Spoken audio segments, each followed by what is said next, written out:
Guys, have you been as pleased as I am with this morning's session? Are you kidding me? What's going on here? What's going on here is our ability to share the story of ASEA is increasing at huge levels. The technology that we can use to share simple tools and messages with people that will pique interest and curiosity so they can find out that this truly is life-changing products, life-changing culture, and life-changing opportunity. We sat in the back there as we watched these presentations played out. And by the way, let's give a round of applause to these stories that have been shared this morning. Absolutely amazing. I find the stories are so powerful, and I'm so thankful for the way these messages have been shared today, because what they're doing is touching the heart and teaching us that this is not about us. It's not about you. It's about other people. It's about going out and finding people that need help. When David says that Richard Lee touched him on the shoulder at a shopping mall and opened his mouth, and to see David be so emotional up here talking about the impact that's had in his life, we should be inspired by these stories. And I'm going to talk more about that today. Can I show you some of my family pictures real quick? Lots is going on in my world. I had 2 kids get married last year since convention. This is my oldest son, Jacob, here, who is married to Grace. Isn't she lovely? Yeah, and my son on, I guess, let's see, that would be your left is Joseph, and he had already been married to Emily. And guess what, guys? Guess what happens after your kids get married? I'm a grandpa. Isn't that awesome? I am a bona fide Virtus. I am a legit grandpa. This is Henry Charles Norton, and isn't he a jewel? I lay in bed with my phone and just stare at pictures of Henry. I just can't stop looking at him. He is so sweet. This is Joe and Emily and Henry. This summer we did a little family reunion up at Teton National Park where we spend a lot of time as a family. And I got to tell you what, he's got the most beautiful little toes. Isn't that pretty? That kind of looks like Chuck's feet. I've traveled enough with Chuck, I know what his feet look like, so it's unfortunate. We have therapy classes for stuff like this with Chuck, and so every Tuesday night we huddle for Chuck therapy. I love this little picture. I was holding my guy. That's my little Henry. And I love this one. Look at my little guy. Isn't he cute? I'm so happy he looks like Grandma Bonnie and not like Virtus. Guys, I'm so happy to share my family with you guys. You guys are my family. And this is fun for me to be able to share a few images of what's going on in my world. And I got to tell you, this is my mission. Don't you think about your family and the people you love as your mission? We talk about a corporate mission, and I'm going to go deep on our corporate mission today. But this is my why, and ultimately, you guys are my why. I am so inspired by you. I'm so humbled to participate in this with you. This is not Virtus's, and this is not mine. This is ours. And you guys make this company what it is. I feel unspeakably humbled to be associated with every one of you.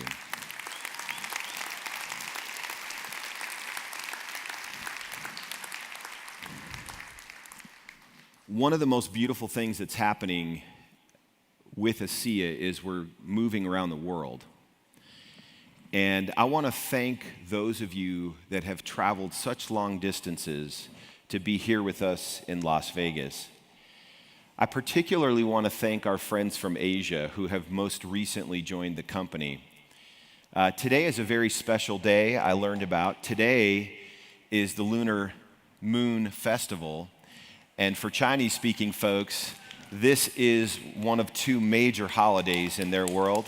And so I want to say Happy Moon Festival to our Chinese-speaking friends.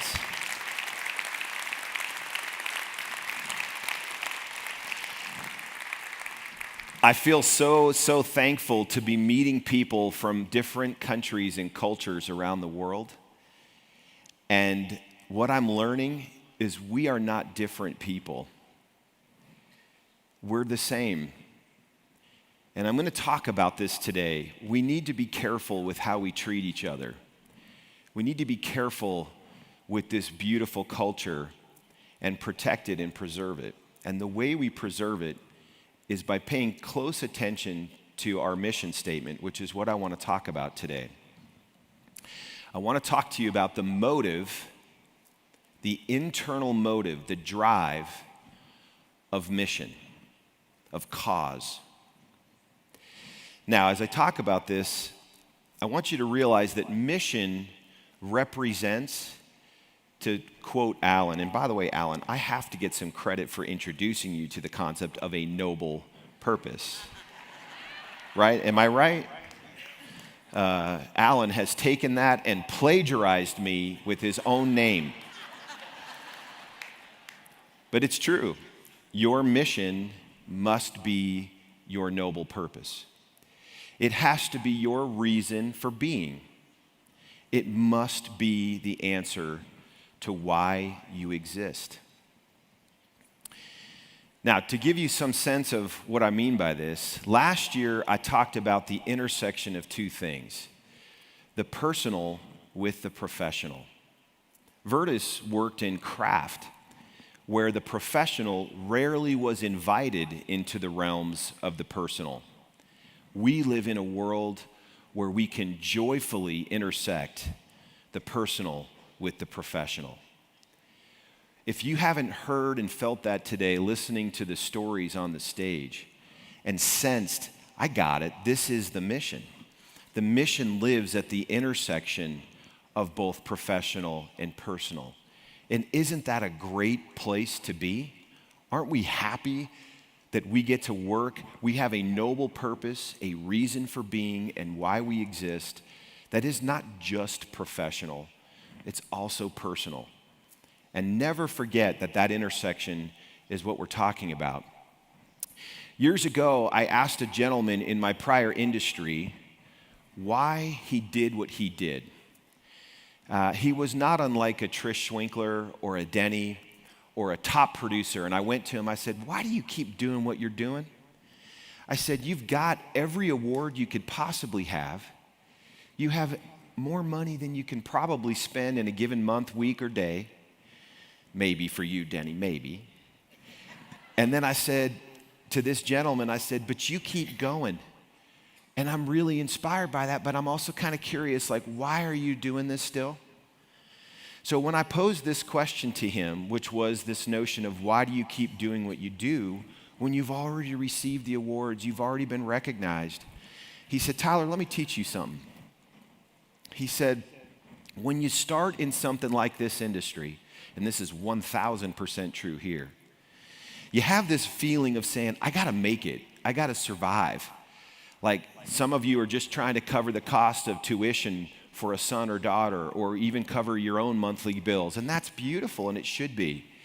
But he said in his case, once I hit that place where I was like, I got this, I'm making it okay. He goes, then I started looking around me saying, you know what? I want to compete. I want to beat somebody else. I want to run faster than somebody else. I want to walk across the stage. And he goes, and after a while, that carried me for a season. And then I started saying to myself, you know what? I want to beat my very best. I want excellence to become my new motivation. And then he looked at me and he said, but you know what's interesting, Tyler? The pinnacle of motivation, the very top, is when you do what you do for a cause. And he said, and I'm going to put this quote on the bottom of the screen. I want you to think very carefully about this. He said to me, Tyler, if I don't do my job well, someone will suffer. Think about that. Now, guys, I worked in the insurance industry. And to be sure, there were scenarios where a family might lose a father or a mother without proper insurance, and then someone would suffer. But think about our world. Think about the fact that if we don't do our jobs well, someone will suffer. So when we talk about cause, we talk about this notion of noble purpose, and we start moving our attention away from ourselves. We should always remember that cause of action absolutely must come before the course of action. So many times in business, we try to chart the course before we have charted the cause. So many times we're trying to do what Nike teaches us, just do it, go out and do it. And I say, just do what and why. Slow down, check back in, and make sure you have a cause of action that really resonates with you. Now, you've seen this great book by Simon Sinek, Start With Why. He says this about the notion of cause. He says, people don't buy what you do, they buy why you do it. So we need to investigate this, and if you said, what is our why? What's this really all about? I want to show you the why. Okay, I'm going to roll this forward into a video. I might even ask the team to play it again. This is the noble cause. This is the reason. Son asked me to come down and join he and his family, and we went to a church gathering, and there was something going on he wanted us to be a part of. And while we were there, a young lady came up, and he introduced me to this young lady, and she started sobbing. And she had a health challenge in her family that was really severe, and she was introduced to ASEA, and because of what ASEA did, she was just grateful. So I find it hard to talk about, but that's a reason.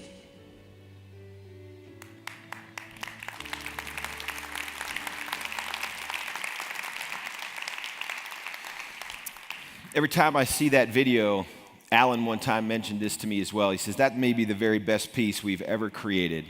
You know what makes it the best? It's just true. It's real. I know the first and last name of the person my dad was talking about. It was in my church on a Sunday morning. A real person, a real family. Just like the things that have been shared from the stage today. Our mission statement is to better people's lives and be a force for good in the world. That is why we exist, and that is why Virtus started this in the first place. We must never, ever forget. This is the cause of action. When the cause of action, ironically, becomes making the Tahiti trip, when the cause of action pivots to making and qualifying for ascent, and we start to elevate those things greater than this statement, we are off mission and we are off purpose.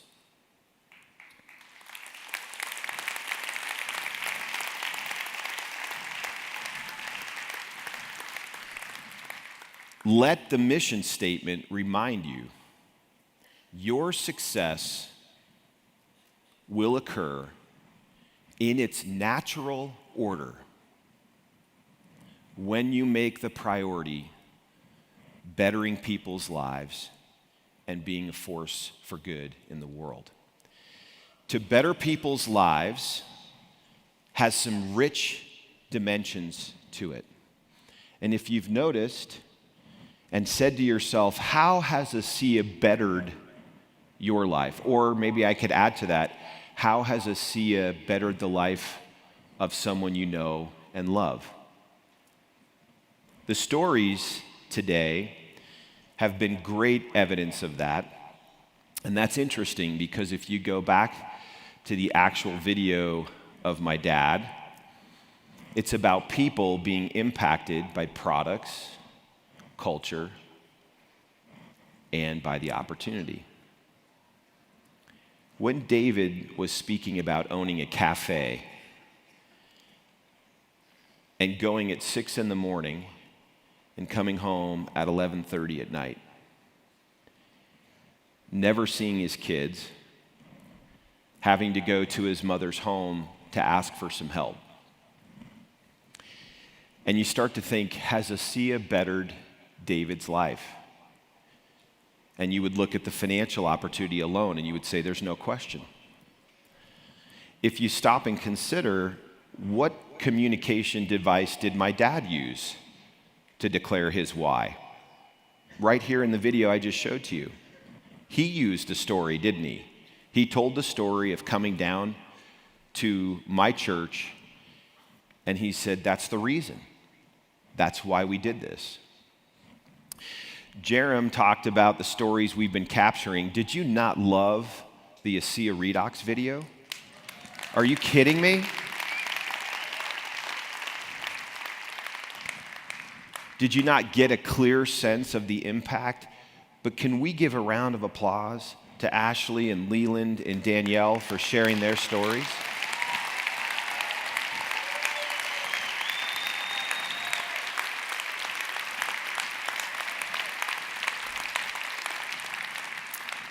I've got goosebumps right now, right this very minute. If I pulled my pant leg up, Leland, you would see goosebumps on my leg. And here's why I have goosebumps. These are real people who love their wives, who love their kids, who loved each other, who love snowboarding, who love life. And these stories are not on trial. And neither are you, ever.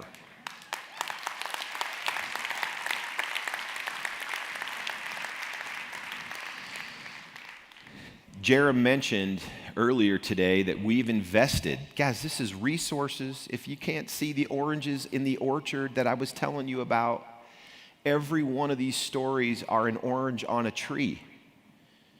The tools are oranges. They're new keys on the piano. Rewrite the sheet music of your plan. Rethink it. How do I leverage the resources around me? These beautiful stories of these beautiful people become for us, right, something really, really important.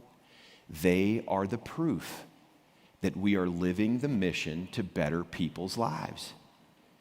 These are proof. Someone says to me, well, you need science to prove. Fair enough. But this isn't on trial. These are real lives, real people. 9 years into the burn, these are proof. The way I think about these stories, they're both a seed and fruit. These stories are the fruit and the seed of our mission. I want you to ponder that for a minute. They're the evidence of the impact, but they also become the seed. Maybe you've heard this concept before. You can easily count the seeds in an apple, but it's impossible to count the apples in a seed. I find myself staring at these pictures, and I say to myself, I wonder how many apples are in the seeds of these stories. I wonder how many people are going to watch this video in the coming months and years, and they're going to be planting a watermelon seed taken right out of the fruit of Leland's life.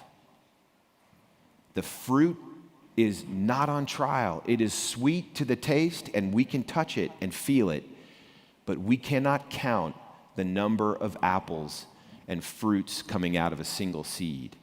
Your stories are both fruit and seed, and you should share them and you should plant them, because you cannot count the impact it will have into the future.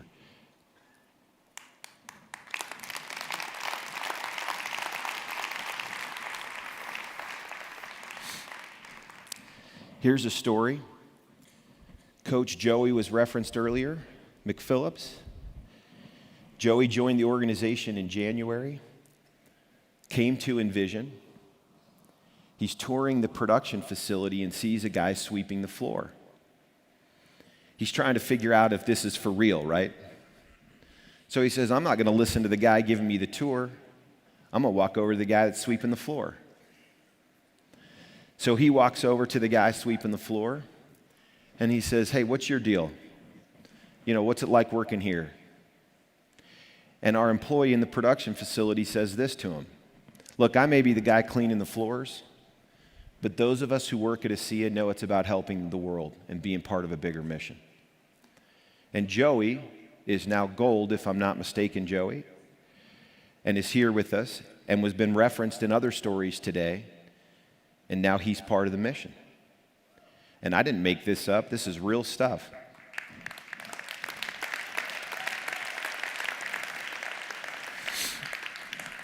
So the first part of this is to better people's lives. And I want you to think now about this second part of this. Be a force for good in the world.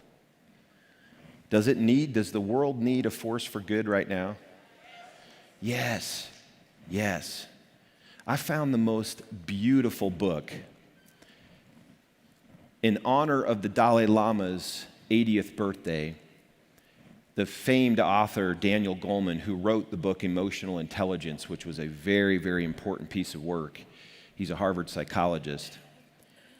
Goleman, who's known the Dalai Lama, the 14th Dalai Lama, for many, many years, was invited to write his vision for the world. And I absolutely love this quote from the Dalai Lama. He says, as humans equipped with marvelous intelligence, and listen to this beautiful phrase, the potential for developing a warm heart. Each and every one of us can become a force for good. I've spent the last several weeks truly researching and studying these philosophies of Buddhism, in particular Tibetan Buddhism, as taught by the Dalai Lama.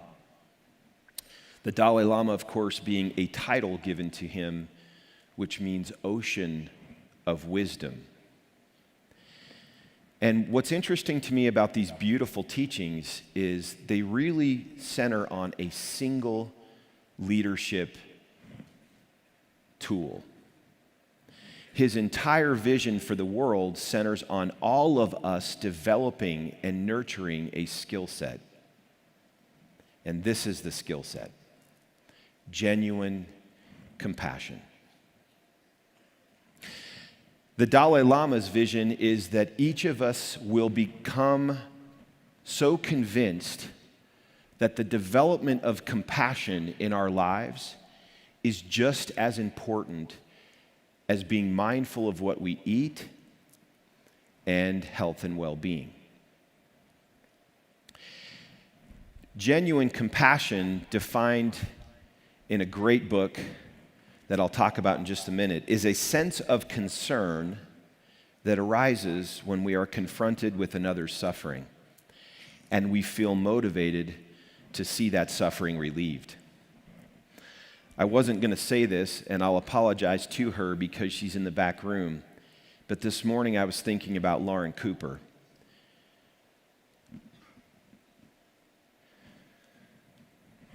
Who a few weeks ago offered to give her kidney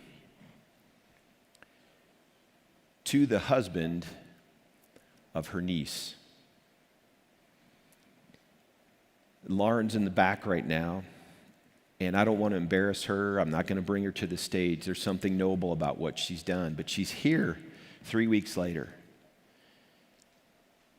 And she's amazing. Lauren, I honor you.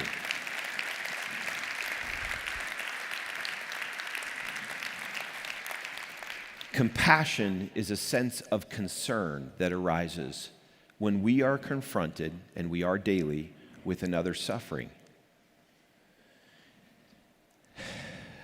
Stanford is so convinced about the power of compassion they've created the Center for Compassion and Altruism Research and Education. This gentleman is named Thupten Jimpa, and Jimpa was the translator, 20 years a monk, and was the English translator for the Dalai Lama, and then went on to get a PhD. And his entire life is devoted to the teaching of compassion, and particularly tying the contemplative approaches of Eastern traditions like Buddhism to science. And they're doing this to prove the fact that just like our health and wellness depends on our food that we eat, our health and wellness scientifically can be proven to depend upon our compassion. He defines compassion in some beautiful terms. He says compassion is being scientifically proven to lighten hearts and reduce stress. Compassion is making us more patient with and understanding of ourselves and others. And when I watch the political discourse, not just in this country, but around the world, I'm so disheartened by the lack of compassion, the lack of patience we have with each other. It's also making people less lonely and afraid. I recently saw statistics, despite the connectivity of our phones, right? Supposedly, even our app is called ASEA Connect, but the connections don't happen because of this. They're finding that high school kids around the world feel more lonely than ever before. Compassion makes us less lonely and also less afraid. He also discusses how it makes us benefit in a very strange twist from other people's kindness towards us. So somehow developing the gene, if you will, of compassion helps us now to feel and appreciate and benefit from that expression back to us.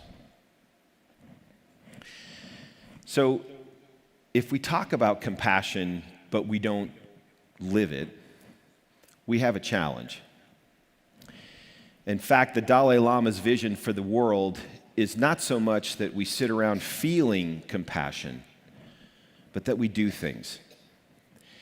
This story was shared on both social media as well as in an email to me. And it's written by Maureen Hayes. And she posted, "This is why I love ASEA. It's not just the amazing products or the incredible business opportunity, but it's also the people. I need you to read the card that Maddie from customer support sent to my friend Leah. Leah had called to cancel the auto ship of her best friend who had recently died in a tragic car accident. And she says, Leah was deeply touched, and so was I. And then along with the post came a picture. There was a necklace and a handwritten note from Maddie Johnson in ASEA Associate Support. And this is what she said in her note, written to Leah Bailey. Hey, it was fun to talk to you on the phone the other day, and I'm so sorry to hear about the loss of your sidekick, Yvonne. It's always hard to lose a good friend, and I hope that your special conference on Saturday was successful. I was totally rooting for you from over here. I know nothing can replace your friend, but I hope this necklace can remind you that she's always with you, cheering you on with love. Maddie Johnson and the ASEA team."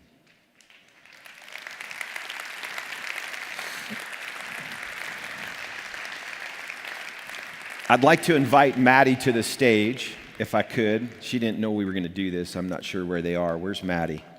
Is she coming? And the reason I want you to recognize Maddie, is that you in the middle, Maddie, coming up? Atta girl.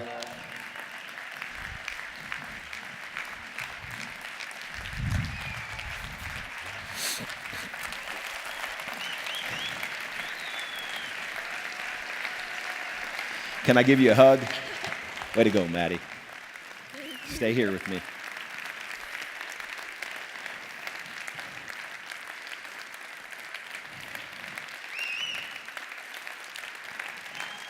pretty cool.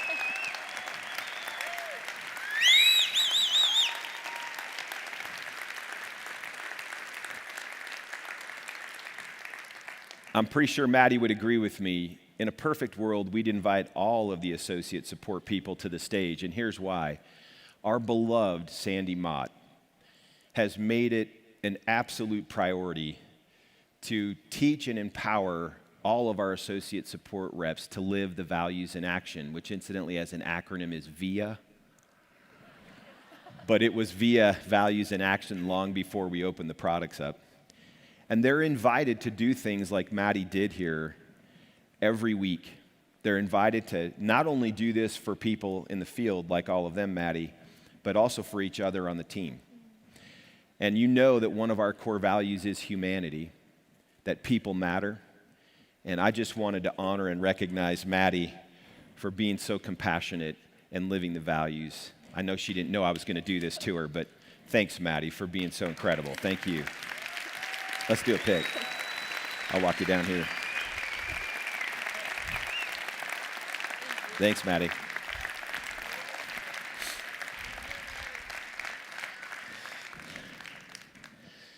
So when you think about something as beautiful as a handwritten note like that, isn't that a beautiful thing? Somebody who hangs up a phone and says, gosh, I wonder what Leah's feeling. Leah just losing a friend. And then someone on our team responding to the humanity of another with compassion. That's what we're really trying to do here at ASEA. And frankly, if I could have thrown in here, I would have thrown in a picture of all of them. I want you to see this quote. The Dalai Lama says, "Don't be discouraged by the bad news we hear. In reality, it reflects a very small portion of the human story. Beneath the ugly tip of the glacier lies a vast reservoir of sensitivity and kindness, and each of us can enlarge that goodness." When Maddie sends a small note, it's this vast reservoir of kindness. And I think we need to remind ourselves of this very carefully as we think about what we're doing here. Another quote from this beautiful book says, "We long to matter, especially in the lives of those we love. We like to believe that our existence serves a purpose." There's that key word, purpose. We're meaning-seeking creatures.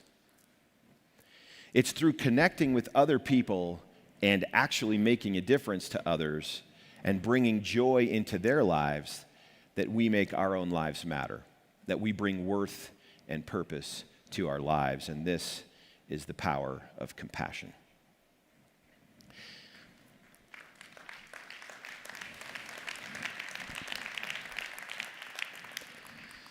So as we talk about this notion of being a force for good in the world, and if you can see what I'm suggesting is connect a force for good to compassion. And don't try to think about it in the aggregate.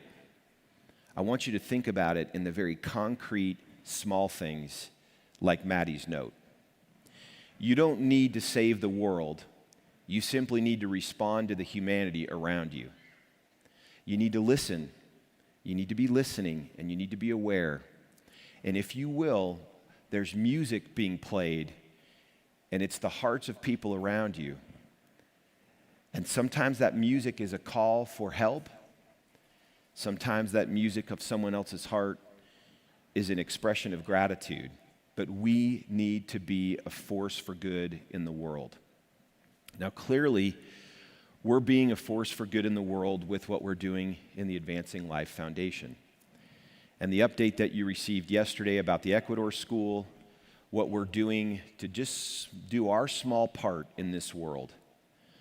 Our little small part. I sat in the back room with Champ, our beloved little dog, and they wouldn't let me feed him treats, so I was feeding him ice yesterday. She said, "You can feed him ice." And he just sat there and licked ice out of my hands, and he gave me a kiss right on the nose. And I thought, you know what, Champ? You're going to go out and be a force for good in the world. one little device at a time. Can you imagine a dog that can sniff out some chemical on a device? We don't need to worry about how big of an impact we're making. We just need to start making small, incremental impacts. I believe we are being a force for good in that regard. I hope that you would agree with me that our efforts to teach the ASEA ethos around the world and to share principles and simple messages about really what I like to think of as how we see and treat each other is a force for good in the world. The way I think about it, we grow as a company, we move into Malaysia, we just have a bigger microphone. That bigger microphone allows us to share our ethos and our core values and our spirit and our soul as a company with a new group of people. As we do it, what happens? That call that comes out from our hearts to theirs reaches the person who's ready for it and begins to bring them into a family where these kinds of principles matter. And I feel like that represents us being a force for good in the world. This quote's really interesting to me because it says a company or any organization must work actively to remind everyone why the company exists, why it was founded in the very first place, and what we believe. Guys, we've been doing this from the very first meeting we ever held. We have been saying we need to teach our ethos. That ASEA ethos, which we teach at Ethos academies around the world, right, is a simple contribution to trying to be a force for good in the world. When I think of our ethos, I think of our corporate soul and three things. One, how we see and treat ourselves. Two, how we see and treat other people. And three, how we see and treat this opportunity.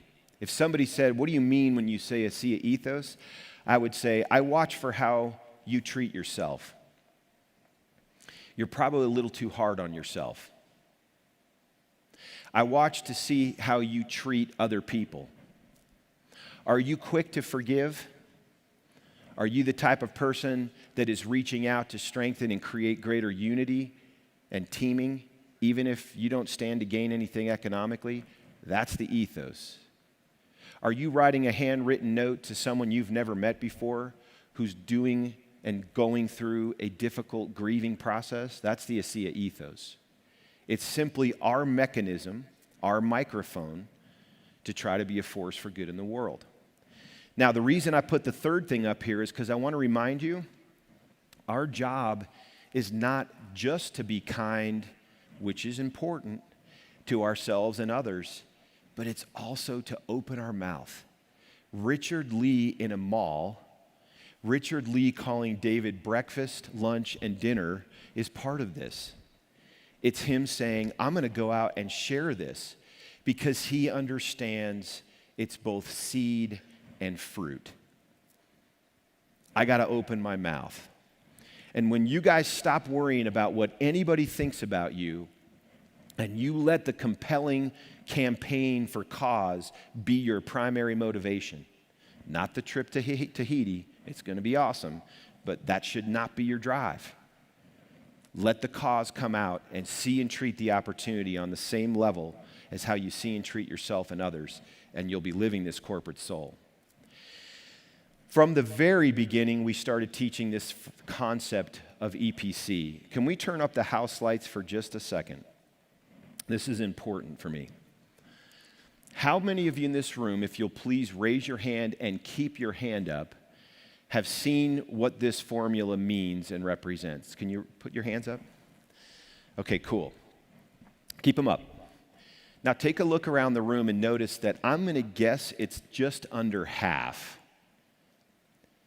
So I'm going to share this as a way of reminding you who have seen it, but I'm really excited to share this with those of you in this room that have never seen it. Deal?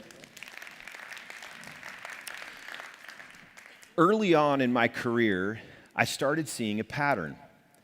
The pattern was that someone's drive, remember the title of my remarks today are the motive of mission, the motivation. what comes from inside of you. And I could see this pattern. I could see really successful people were motivated differently. So I started looking at the relationship in motivation on a little 2-axis graph, where on the bottom I was looking at E squared, which is ego and economics, just two words that start with the letter E in English. Then I was looking at principles, and ultimately I was looking at capacity or ability. On the y-axis, and this is really, really important, especially if you've never seen this, on the y-axis I started asking myself, what is someone's motivation for and commitment to these three things? How motivated and committed is someone to their own ego, their own sense of self, or money? Economics in this case means money. How motivated and committed is someone to principles? And how motivated and committed is someone to building capacity? And here's what I found. My experience began to teach me that someone who was motivated and committed to ego, that's the sense of self, and money, at a 5 was neither good nor bad for me until I knew their commitment to the P, principles. And I would say to myself, well, just so you know, and especially for those translating, when I say principles, I'm talking about truth. I'm talking about concentrated truth. Concepts and notions like honesty, which applies in Taiwan, it applies in Tallahassee, Florida. Honesty is a principle. Humility is a principle. Kindness is a principle. Compassion, as we've discussed today, is without doubt a principle. These are true elements of life. So when you're motivated more and committed to more principle than necessarily just money, just economics, and just ego, I found this to be a very successful balance. I started referring to this as motive management, managing why you do what you do. Remember, the title of my remarks today is The Motive of Mission. Now, sometimes this can happen. Oh, by the way, rule number 1 is keep your ego and economic motivations and commitments beneath your motivation and commitment to principles. Does that make sense to you guys? Okay. Look at this score. Is this a good thing? Is this good when someone's ego and economic motivations start to become much greater than their commitment to truth, to principles like honesty or humility or civility or patience? And so this can be a dangerous scenario here. And I like to think of this ratio between E and P as motive management, managing your motives. So the idea here would be keep your E under P. Now, if I add in the capacity score, what that says is how motivated and committed are you to increasing your capacity, your abilities, developing yourself, strengthening yourself, improving yourself. And that's the notion of elevating capacity. And so for me, this becomes the sum of all fear. This is the worst EPC score that you can have, in my opinion, an 828. Are there 828s in our world today? What do you think? Are there people out there that are so motivated and so committed to themselves and to money, they don't really care about truth, they don't really care about living in alignment with true principles, and oh, by the way, their C score is high and they're pretty smart. They're capable people, but they don't care about the principles. I think we could all pull out a piece of paper and write down a few examples of this. And what I'd like to tell you is this is super dangerous. And while I certainly do think we all fall into the category of saying that person's an 828, the best thing you can do with this principle from our ethos and all of our principles that we teach is not use this as a sword, use this as a mirror. Please don't use the ethos as a sword in this company. Don't use that to attack someone else, but rather simply ask yourself, how do I reflect myself in this ethos so that you invite others to live it as well? Nothing will invite someone to attack these kinds of scores more than if you simply live them yourself. Does that make sense? Good. So keeping E squared under P and driving up C became the mantra for many years. And you know what's interesting for me is now I'm starting to look at the P. I've made it green here on this slide. And I'm saying, this is really interesting. Is it just principles that I want to motivate us? The answer is no. So with your permission, and at the very real risk of confusing you, it's now going to become E squared P cubed. And E squared P cubed is going to be not just principles, it's going to be people, and it's going to be purpose. Do you agree? Okay. If you go back and listen to Michelle or any other stories today, if you go back and watch the videos and said, I'm going to watch for principles, people, and purpose, it's going to be screaming at you. And guess what, guys? The money is going to be there. It's going to be there. You just got to stay true and motivated to the people, the purpose, and the principles, and you'll have the money. Don't let that get out of balance and miss the point. So for me, I like to think of it this way. Our motivations should absolutely always be focused on principles, people, and our core purpose. That core purpose is, in fact, our mission. That mission, right? This is a really important concept. To better people's lives and to be a force for good in the world must be known. You've got to know it, you've got to own it, and you've got to energize it for all. This concept says what? You have to be the teachers of the mission. You have to go out and help people to know it, to own it, and to energize it. When you do, you're living the mission and you become the seed and the fruit. You're driving it forward. So my father-in-law taught me this. The mission must be known, it must be owned, and it must be energized by all. So when I put this mission statement up here now, and you start to think about what it really means when I say a noble purpose, a reason for being. When you talk at Simon Sinek says start with why, here is our why. This is why we exist. To better people's lives and be a force for good in the world. Guys, we have the opportunity for unmatched compassion. Who else can do this? Our products are compassion in a bottle. We're bringing something to people that's very nature is designed to both inspire and awaken hope and also, right, to breathe energy and life into other people and to reduce suffering. The word compassion, when broken apart, means to suffer with. Compassion just means to suffer with somebody. I love believing that we as an organization can be a compassionate, caring group of people who place principles, people, and purpose above the money and above our self-interests.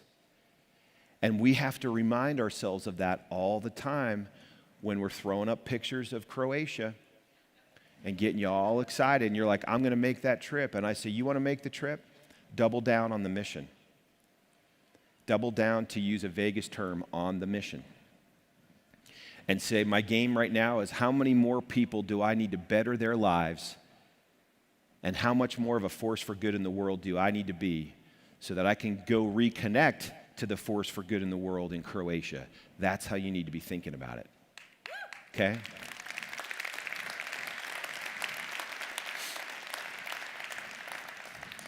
I'll close the session with this quote that I shared many years ago with my father, and who he used early on in the ASEA years. Every time he would close a meeting, he would say this.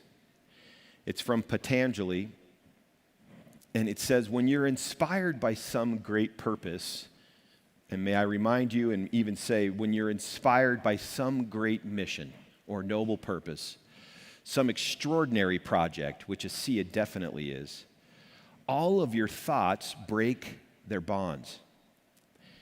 Your mind starts to transcend limitations.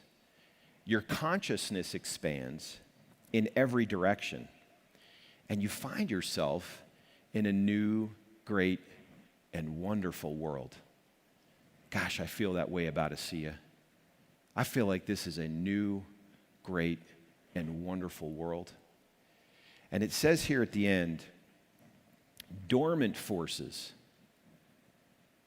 sleeping forces, faculties, and even talents become alive. And you discover yourself to be a greater person than you ever dreamed yourself to be. This was written thousands of years ago by someone who understood probably the same contemplative consciousness of compassion that the Dalai Lama is teaching today, and that we would all do well to consider. And now he's saying it depends upon a conscious mission and great, extraordinary project and purpose. So for me, I do what I do because of you, because of that mission, and the opportunity we have to be a force for good in the world. And I remind myself of that very often, and I invite you to do the same. There is a purity that comes from it. I've told you guys earlier this year in some of the conferences, there's a quote by a gentleman by the name of Keith Yamashita, and he says, start from a pure place with equal parts empathy and aspiration. And I sat and thought about that, and I said, that is us. We started this company from a pure place. We had equal parts empathy, and we had equal parts aspiration. My dad simply said, we need to get this out to the world because if I don't do my job, someone will suffer. And so, my dear, dear friends, I invite you to know, to own, and to energize this mission. Reconnect with it. Never, ever, ever let your self-motivations, your ego, and the economics become the compelling and driving force. Consciousness, the true enlightenment that the Dalai Lama talks about, that I've been so fascinated by as I've researched it, and which has also, by the way, softened my heart to so many of our Asian visitors and friends and new family members. He says consciousness is reached, or that form of enlightenment is reached, when you cherish others beyond yourself. Let's go out and live this mission. Let's absorb anyone into this that doesn't really believe it's possible. Let's protect it. Let's be careful with it. And let's take it to the world in a way that's both surprising to them and refreshing at the same time. So when they find it, they say, this is incredible to me. This feels right to me. I hear that often at events like this. We should be doing that throughout the world and doing it in a very, very noble, calm, and confident way. This is who we are, and this is our mission. Thank you guys so much for giving some thought to what I shared today. We'll see you guys soon.